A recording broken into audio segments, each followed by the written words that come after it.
রাসূল ডাক দিয়ে বলেন, আলী তোর ঘরে একবার পাক হলে আরেকবার পাক হয় না, এমনকি সততার পার হয়ে যায়, পাক হয় না, এত বড় সাহস করলা?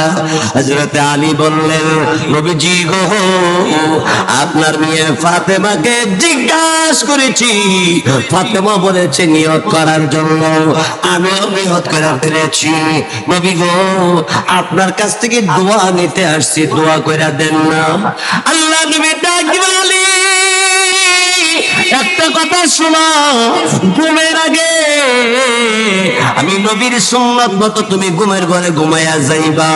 ঘুমের আগে সূরা ফাতিহা আলহামদু সূরাটা তুমি 4 বার পড়া ঘুমের ঘরে ঘুমাইবা।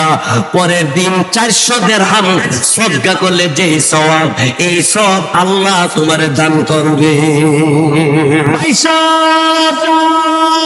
ইয়ার পর বলতেছিলাম, আমার নবী চোখের পানি ছেড়ে দিয়ে কান্দে। খাদিজাতুল কুবরা রাদিয়াল্লাহু তাআলা আনহা বলেন, নবীজি যারা সীমা লঙ্ঘন করে এরা কারা? সীমা লঙ্ঘন যারা করে এরা কারা? এরা চিনো দরকার চিনি। 1 নম্বর সীমা লঙ্ঘন যারা করে, 1 নম্বর হইল যারা আল্লাহ বলে বিশ্বাস করে না, এরা ওই সীমা লঙ্ঘনকারী, আল্লাহ বিশ্বাস করে না। 2 নম্বরটা হলো মুহাম্মদ মুস্তাফা সাল্লাল্লাহু আলাইহি সাল্লাম আমাদের নবী, শেষ নবী, শ্রেষ্ঠ নবীকে যারা শেষ নবী, শ্রেষ্ঠ নবী মানে না, এরাও সীমা লঙ্ঘনকারী। এবার আপনারা বলেন, আমাদের নবীরে শেষ নবী, শ্রেষ্ঠ নবী যারা মানে না, এরা মুসলমান না কাফের? আর একটু জোরে কম। ফাআম্মা মান তাগা ওয়া আযারাল হায়াতাদ দুনিয়া ফাইন্নাল জাহিমা হিয়াল মাওয়া।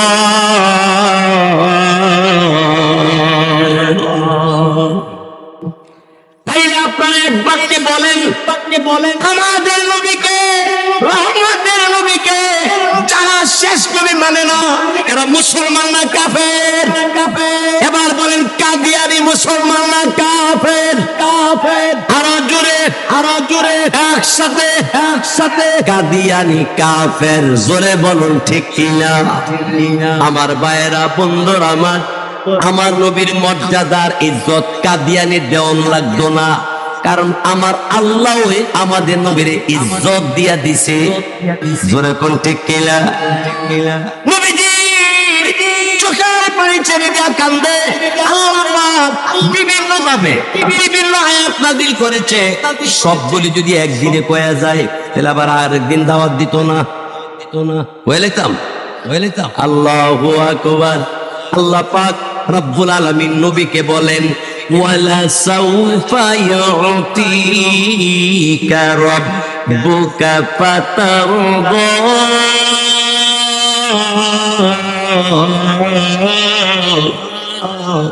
হাবিব, উচিরে আপনাকে আপনার প্রতিপালকে এমন জিনিস দিব যা পাবেন ফাতারদা, আর আপনি খুশি হইয়া যাবে। আপনাকে আমি খুশি করবই। আলহামদুলিল্লাহ জোরে। এই ঘটনা, এই ঘোষণা আল্লাহ আর কোন নবীর বেলা বলেন নাই। জোরে কোন ঠিক কিনা? আমার নবীকে আল্লাহ পাক জিবরাইল বলেন, জিবরাইল জান্নাত জাহান্নাম লোহে কলম সিদরাতুল মুনতাহা বাইতুল মামুর যা আছে সব আমার নবীরে দেখাও। নবী সব দেখলেন। এবার জিবরাইলকে নবী বললেন, জিবরাইল আমার মাওলা আমারে সব দেখাইল। এবার কি আমি রওনা হব দুনিয়ার দিকে? আল্লাহ ডাক দিয়ে বলেন, জিবরাইল আমার নবী সব দেখছে, আমি আল্লাহরে তো দেখছে না। আমার নবীরে আমার নবীরে বলো বলো, আমি আল্লাহ পাকের আরশ আজিমে আমি আমার কাছে বসাবো। আমার নবীরে আমি দেখবো, নবী আমারে দেখবো। আল্লাহু আকবার বলে, একবার বলে।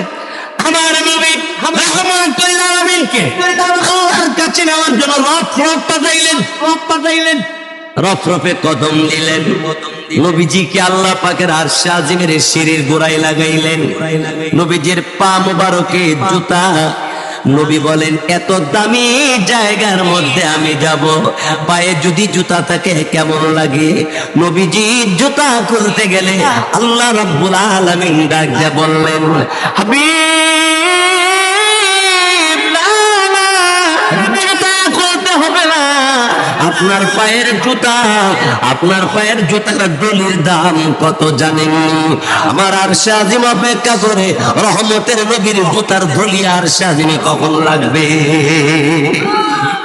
দাম আমার নবীর কম না বেশি? আরো জোরে কম। 22 মামাত। এই জন্য আল্লাহর কালাম মহান, যার কাছে নাজিল হইছে তিনিও মহান। ঠিক কিনা জোরে কম? এই জন্য আমি একটা জিনিস বলি, আপনার একটা ঘটনা বলি, যে ঘটনাটা আপনারা বুঝতে সহজ হবে।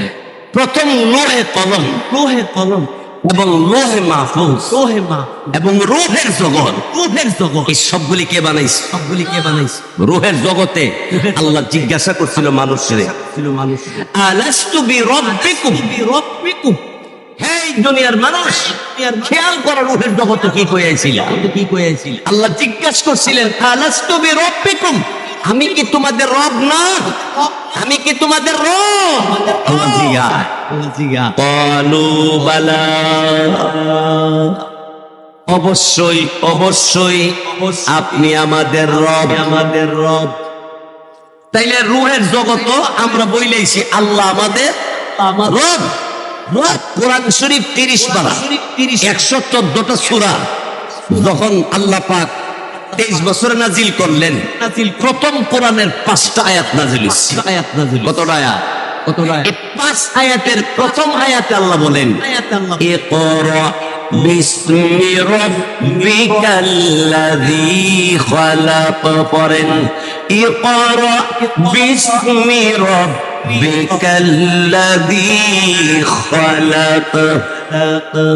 আল্লাহ বলেন পড়ুন আপনার ওই প্রতিপালকের নামে, যিনি আপনাকে সৃষ্টি করেছেন। জোরে কোন আলহামদুলিল্লাহ।